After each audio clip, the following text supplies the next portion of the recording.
Baik, bismillahirrahmanirrahim. Assalamualaikum warahmatullahi wabarakatuh. Selamat pagi, selamat siang, selamat sore, dan selamat malam. Pada kesempatan kali ini, kami salah satu kelompok di kelas mata kuliah model matematika B bertujuan untuk menyelesaikan salah satu tugas yang diberikan oleh dosen pengampu mata kuliah, yaitu Pak Khairuddin. Adapun judul yang kami angkat yaitu model causal loop diagram dan stock flow diagram dari tingkat kemiskinan di Kota Surabaya. Saya sendiri Muhammad Fikri Aditya Rahman, kemudian rekan-rekan saya ada Saya Suci Ramdhani Hasti. Saya Nur Afida. Saya Ainun Zafira. Baik, itulah kami, dan untuk lebih lengkapnya silakan perhatikan presentasi berikut. Baik, terima kasih atas waktu yang telah diberikan. Sebelum masuk ke pembahasan lebih lanjut, terlebih dahulu kita bahas tentang latar belakang. Kemiskinan merupakan rintangan utama di negara berkembang termasuk Indonesia. Salah satunya yaitu di Kota Surabaya, yang mana kita kenal Kota Surabaya ini memiliki pertumbuhan ekonomi yang sangat pesat. Namun, kesenjangan sosial dan kemiskinan tetap menjadi tantangan utama. Hal ini menunjukkan pertumbuhan ekonomi yang tidak sejalan dengan distribusi kesejahteraan. Tingkat kemiskinan dipengaruhi oleh banyak faktor yang saling berkaitan seperti populasi, pengangguran, pendidikan, dan kesempatan kerja. Nah, dengan itu dibutuhkan pendekatan sistem seperti causal loop diagram atau CLD dan stock flow diagram atau SFD untuk membantu memahami hubungan sebab akibat dan merancang kebijakan yang lebih efektif. Selanjutnya, adapun rumusan masalah yang kami angkat di sini ada 4, yaitu yang pertama, apa saja faktor atau variabel yang mempengaruhi tingkat kemiskinan di Kota Surabaya? Yang kedua, bagaimana hubungan kausalitas antara variabel yang satu dengan variabel yang lain? Yang ketiga, bagaimana membuat kasus tingkat kemiskinan di Kota Surabaya kebentuk model dengan metode CLD atau causal loop diagram menggunakan Vensim? Dan yang terakhir, bagaimana membawa model tingkat kemiskinan di Kota Surabaya dari causal loop diagram menjadi SFD menggunakan Stella. Selanjutnya yaitu tujuan penelitian. Nah, di sini terdapat 5 tujuan yang ingin dicapai, yaitu yang pertama, menentukan variabel-variabel yang mempengaruhi tingkat kemiskinan di Kota Surabaya. Yang kedua, memberikan gambar mengenai hubungan kausalitas dari variabel-variabel yang memengaruhi tingkat kemiskinan di Kota Surabaya. Yang ketiga, menginterpretasikan tingkat kemiskinan di Kota Surabaya dalam model CLD. Yang keempat, membawa interpretasi dari CLD atau causal loop diagram ke dalam bentuk SFD atau stock flow diagram. Dan yang terakhir yaitu menggambarkan mengenai gejolak tingkat kemiskinan di Kota Surabaya. Baik, itulah tadi sedikit penjelasan dari saya. Selanjutnya saya alihkan ke teman saya. Selanjutnya adalah tinjauan pustaka. Nah, di sini kami menggunakan 2 model, yaitu yang pertama adalah causal loop diagram. Causal loop diagram ini menggambarkan struktur untuk menunjukkan atau memvisualisasikan hubungan sebab akibat yang dinamis antar variabel dalam suatu sistem. Nah, setiap hubungan sebab akibat memiliki polaritas, bisa positif atau negatif, yang menggambarkan bagaimana perubahan satu variabel memengaruhi variabel lainnya. Tanda positif menunjukkan hubungan searah, yaitu jika variabel penyebab meningkat, maka variabel akibat juga meningkat. Sebaliknya, tanda negatif menunjukkan hubungan berlawanan arah, di mana jika variabel penyebab meningkat, maka variabel akibat akan menurun. Yang kedua adalah stock flow diagram atau SFD. SFD ini merupakan suatu sistem yang menggambarkan hubungan antar variabel-variabel dalam bentuk akumulasi dan aliran. Adapun komponen utama dalam SFD adalah yang pertama adalah stok, yaitu tempat untuk akumulasi nilai. Yang kedua adalah flow, yaitu aliran yang menambah atau mengurangi stok. Yang ketiga adalah konstan, yaitu variabel yang merupakan konstanta Dan yang keempat adalah causal link, yaitu garis penghubung antar variabel. Nah, dalam membangun kedua model sebelumnya, kami menggunakan alat bantu atau software. Dua software utama yang kami gunakan dalam model ini, yang pertama adalah software Venzim, yaitu sebuah perangkat lunak simulasi yang dibuat oleh Ventana System, yang bertujuan untuk membantu menemukan solusi optimal dari berbagai situasi dengan menganalisis semua kemungkinan hasil dari suatu keputusan atau implementasi. Venzim ini mampu mensimulasikan perilaku dinamis dari sistem yang kompleks dan membantu dalam identifikasi hubungan kausalitas atau kausalitas loop. Software kedua yang kami gunakan adalah software Stella. Software Stella ini merupakan software yang ideal untuk pemodelan sistem dinamis yang dibuat oleh High Performance System. Software Stella ini memungkinkan pengguna untuk dengan mudah membuat model berdasarkan konsep yang telah dibuat. Software Stella bekerja dengan 3 blok bangunan utama, yaitu stok untuk menyimpan akumulasi, flow untuk menambah atau mengurangi stok, dan converter untuk mengubah input menjadi output. Software Stella memiliki 3 jenjang utama. Yang pertama adalah high level mapping layer atau antarmuka pengguna. Yang kedua adalah model construction layer, yaitu tempat membangun model, dan yang ketiga adalah equation layer, yaitu yang berisi persamaan matematika model. Nah, adapun variabel-variabel yang kami ambil, yang pertama yaitu indeks kematian, kelahiran, indeks kelahiran populasi, tenaga kerja UMKM, tenaga kerja sektor lain, total tenaga kerja. Kemudian selanjutnya angkatan kerja, rasio peluang kerja, pengangguran, rasio pengangguran, indeks pengangguran manusia, PDRB atau produk domestik regional bruto, dan kemiskinan. Agar memudahkan kita untuk membuat CLD, maka kita identifikasi dalam hubungan kausalitas. Nah, yang pertama itu dilihat di sini pada tabel, kematian mengakibatkan populasi dengan arah pengaruh negatif, artinya meningkatnya kematian menurunkan populasi. Kemudian yang kedua yaitu kelahiran dengan mengakibatkan populasi dengan arah pengaruh positif, yang artinya meningkatnya kelahiran akan meningkatkan pula populasi. Nah, sampai dengan yang terakhir, kemiskinan mengakibatkan indeks kematian dengan arah pengaruh positif, artinya meningkatnya kemiskinan akan meningkatkan pula indeks kematian. Nah, berikut adalah causal loop diagram yang terbentuk dari tabel-tabel tadi. Nah, di sini ada kelahiran, meningkatnya kelahiran meningkatkan pula populasi, dan meningkatnya populasi meningkatkan pula indeks kelahiran. Begitupun dengan meningkatnya indeks kelahiran akan meningkatkan indeks kelahiran. Kemudian meningkatnya populasi akan meningkatkan pula angkatan kerja. Kemudian tenaga kerja sektor lain, meningkatnya tenaga kerja sektor lain akan meningkatkan total tenaga kerja. Meningkatnya tenaga kerja UMKM meningkat pula total tenaga kerja. Kemudian meningkatnya total tenaga kerja meningkatkan pula angkatan kerja. Sehingga meningkatnya angkatan kerja akan menurunkan rasio peluang kerja. Kemudian meningkatnya kemiskinan akan meningkatkan indeks kematian. Nah, berdasarkan variabel-variabel yang saling terhubung, terdapat beberapa causal loop yang dimana telah ditandai pada causal loop diagram, di mana R1 adalah kelahiran yang meningkat akan menambah populasi yang kemudian meningkatkan potensi kelahiran. Kemudian di reinforcing loop keduanya, meningkatnya rasio pengangguran mencerminkan jumlah pengangguran yang juga meningkat.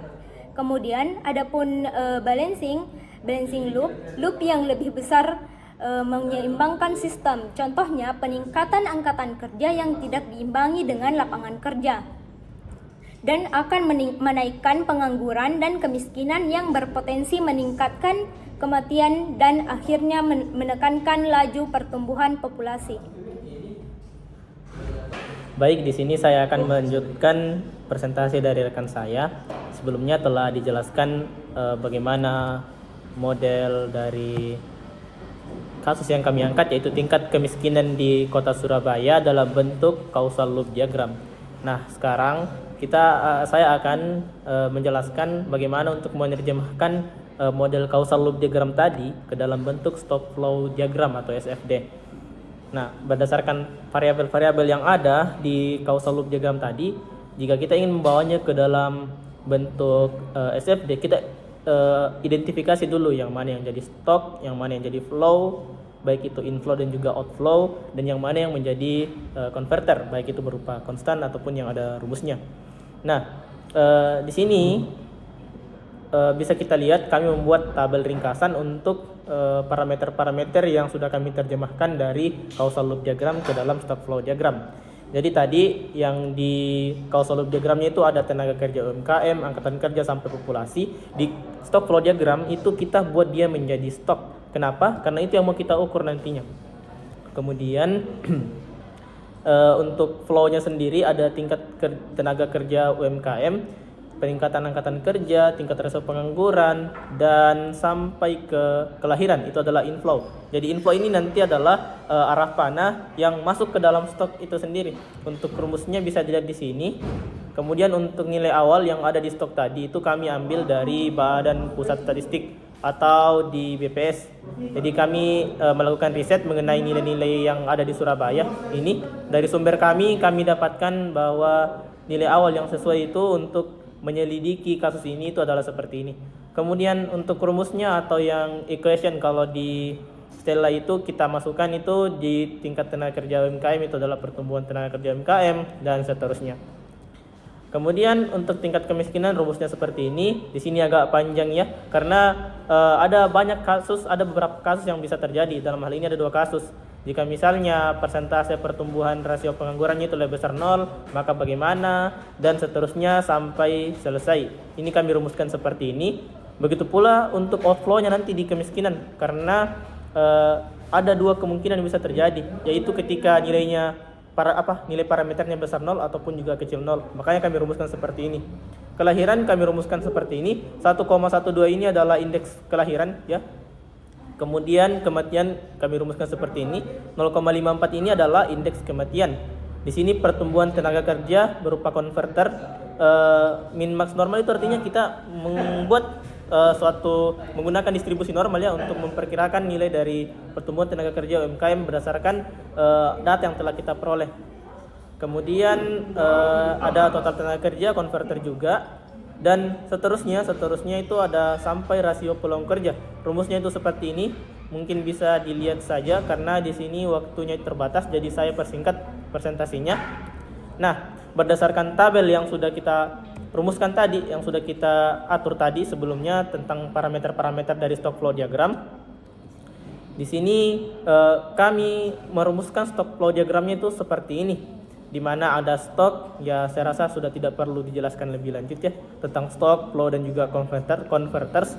Nah, di sini dari yang tadinya causal loop diagramnya itu seperti ini, di mana ada 2 reinforcing, ada 1 balancing, dan juga parameter-parameternya atau variabel-variabelnya itu begini. Jika kita membawa causal loop diagramnya itu berdasarkan yang sudah kita rumuskan pada tabel, nanti kita peroleh hasilnya stock flow diagramnya itu kayak begini. Jadi sesuai tadi tenaga kerja UMKM itu yang jadi stok, dan yang inflow-nya itu adalah tingkat tenaga kerja UMKM. Jadi semakin tinggi pertumbuhan tenaga kerja UMKM, maka semakin tinggi pula tingkat tenaga kerja UMKM, yang mana akan menyebabkan tenaga kerja UMKM itu bertambah. Hal itu juga sama untuk angkatan kerja, untuk rasio pengangguran, populasi, dan juga kemiskinan. Nah, untuk populasi di sini untuk kemiskinan di sini ada 2 flow, ada 2 arah panah masuk dan panah keluar, maksudnya aliran, ada aliran masuk dan aliran keluar. Di sini karena jika bertambah kemiskinannya atau tingkat kemiskinannya naik, maka otomatis jumlah populasi kemiskinan itu akan bertambah pula. Dan dia itu kalau misalnya penurunan kemiskinannya itu naik, berarti jumlah populasi yang ada di sini itu bakal keluar dari sini, artinya bakal berkurang. Begitu pula untuk populasi, kelahiran menaikkan populasi, kematian itu mengurangi populasi. Makanya bentuknya seperti ini. Nah, tanda-tanda panah merah ini yaitu konverter atau arrow-nya, arah panahnya itu menyatakan hubungan dari suatu parameter dengan parameter yang lain. Contohnya saya ambil contoh saja di sini misalnya tingkat di sini tingkat tenaga kerja UMKM.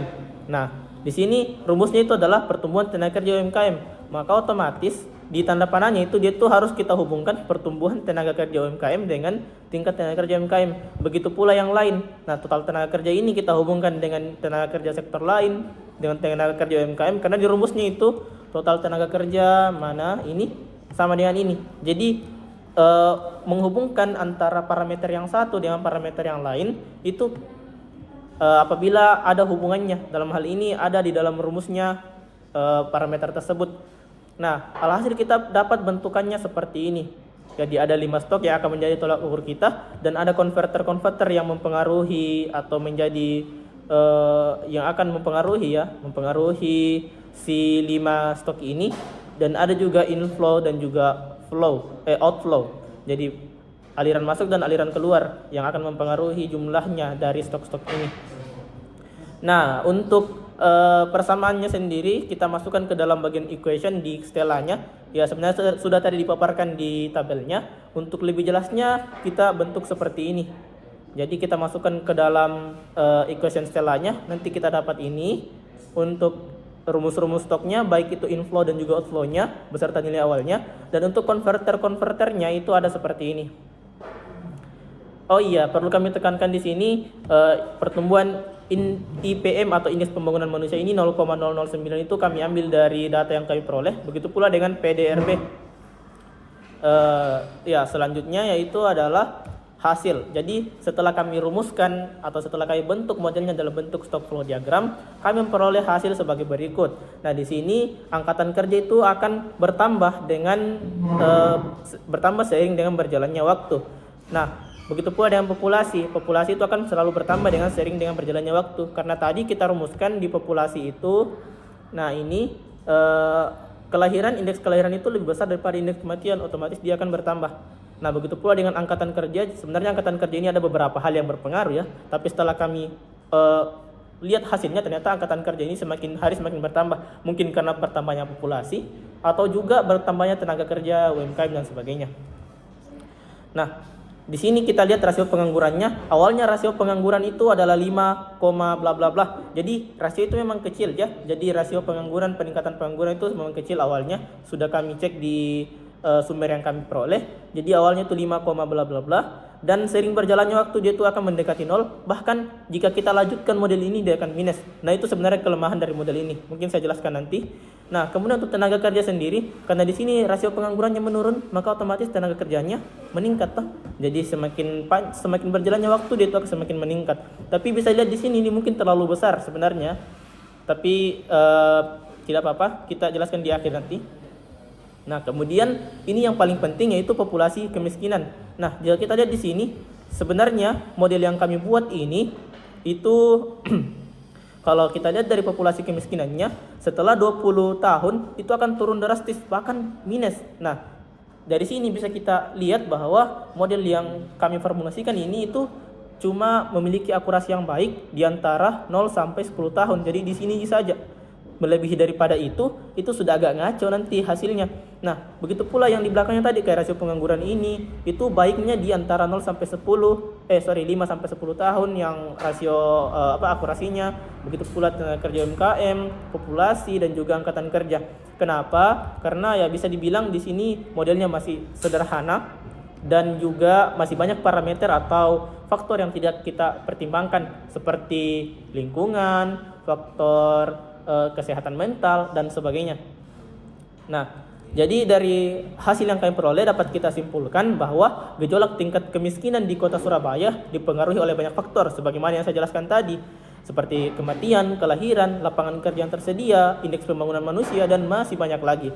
Nah, berdasarkan apa yang telah kami coba-coba, telah kami lakukan trial and error, ternyata semakin baik PDRB dan indeks pembangunan manusia di suatu daerah, termasuk Surabaya itu sendiri, karena di sini kami mengambil kasusnya di Surabaya, maka akan semakin tinggi pula potensi penurunan kemiskinannya. Sebaliknya jika PDRB dan IDM-nya itu rendah, maka kemungkinan meningkatnya pengangguran dan kemiskinan di satu daerah itu bakal lebih tinggi. Nah, berdasarkan model causal loop diagram dan stock flow diagram yang telah kami buat, nah dan jika inputnya sesuai dengan apa yang kami masukkan tadi, maka yang mana input tersebut sudah berdasarkan sumber yang kami peroleh sudah hampir mirip dengan situasi yang ada saat ini, maka akan terjadi penurunan tingkat kemiskinan. Nah, di samping itu, model bahkan menampilkan bahwa tingkat kemiskinannya bisa menyentuh angka 0. Akan tetapi, seperti yang saya jelaskan tadi, akurasinya itu cuma 5-10 tahun, karena terbatas oleh kesederhanaannya. Nah, hal itu disebabkan oleh berbagai macam penyebab. Salah satunya ialah yang saya sebutkan tadi, masih banyak faktor yang belum diperhitungkan seperti lingkungan, peran pemerintah, kesehatan mental, dan sebagainya. Di samping itu, input yang kami masukkan juga ya mungkin bisa dibilang tidak selalu sama setiap saatnya, setiap tahunnya. Oleh karena itu, mungkin ini bisa menjadi pertimbangan untuk dikembangkan lagi, model ini dikembangkan ke depannya, supaya bisa memprediksi bukan hanya 5-10 tahun ke depan, tapi lebih daripada itu. Nah, saya rasa itu presentasi dari saya. Sekian dan terima kasih. Baik, itulah tadi presentasi dari kami tentang model causal loop diagram dan stock flow diagram tingkat kemiskinan di Kota Surabaya. Kurang lebihnya mohon dimaafkan. Sekian, Assalamualaikum warahmatullahi wabarakatuh.